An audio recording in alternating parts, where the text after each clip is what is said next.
بسم اللہ الرحمن الرحیم۔ دوران نماز وضو کا ٹوٹ جانا۔ یاد رکھیے گا، جب دوران نماز وضو ٹوٹ جاتا ہے تو نماز آپ کی باطل ہو جاتی ہے۔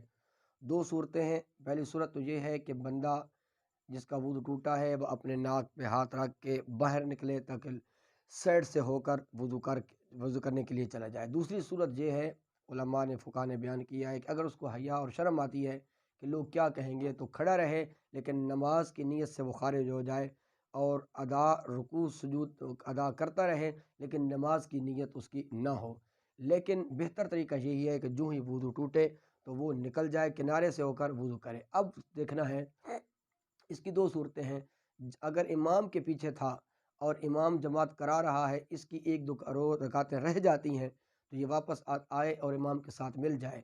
جو اس کی ایک یا دو رکعتیں رہ گئی ہیں ان کو کھڑے ہو کر مکمل کر لے۔ لیکن اگر وہ اکیلا تھا یا وہ امام کے ساتھ نماز نہیں پڑھنا چاہتا، امام پڑھ بھی رہا ہے، تو جہاں سے چھوڑی تھی وہاں بھی شروع کر سکتا ہے۔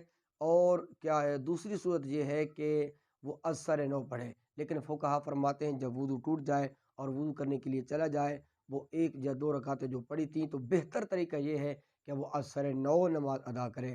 تو یاد رکھیے گا، وضو ٹوٹ جائے تو نماز کو ختم کر دینا چاہیے۔ اگر نماز کی نیت سے وہ نماز پڑھتے رہیں گے تو یہ اچھا نہیں ہوگا۔